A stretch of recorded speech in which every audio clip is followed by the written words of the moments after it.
கண்ணியத்துக்குரிய சகோதரர்களே, ஃபாத்திமா அல்-இராக்கி என்ற ஒரு சகோதரி இந்த உம்மத்தே உலமாயிகளுக்கு முஃப்திகளுக்கு ஒரு கேள்வியை எழுப்புகிறார்கள். தம்முடைய கடிதத்தின் மூலியமாக ஒரு ஃபத்வாவை கேட்கிறார்கள்.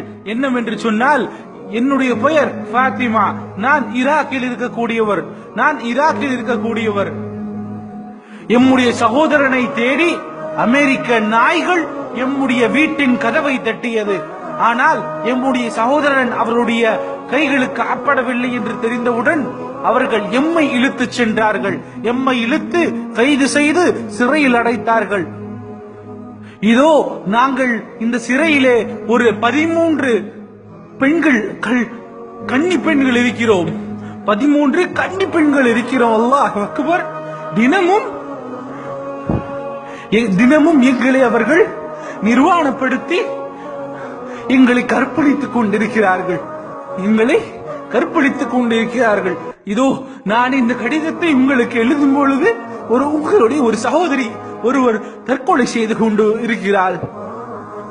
அவர்கள் எங்களை சலாவிற்கு தொழுகைக்கு விடுவது கிடையாது. எங்களுடைய உடைகளை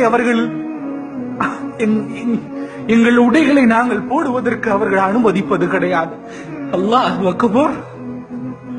எங்களை எல்லார் முன்னிலையிலும் நிர்வாணப்படுத்தி கேவலப்படுத்திக் கொண்டிருக்கிறார்கள் அவர்கள். யா உம்மத்தி முஹம்மதியா, உங்களுக்கு ரோஷம் இல்லையா? உங்களுக்கு கவலை இல்லையா? உங்களுக்கு அல்லாஹ்வுடைய அச்சம் இல்லையா?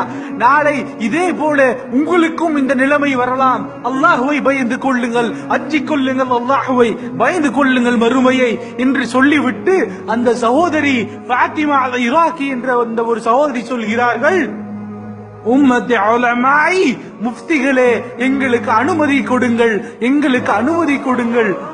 இந்த அமெரிக்க நாய்களுடைய கருக்கள் என்னுடைய வயிற்றிலே சுமந்து கொண்டிருக்கிறது.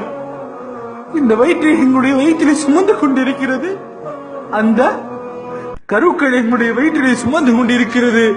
நாங்கள் தற்கொலை செய்வதற்கு இந்த மார்க்கத்திலே அனுமதி இருக்கிறதா என்று சொல்லுங்கள் என்று அல்லாஹு அக்பர்.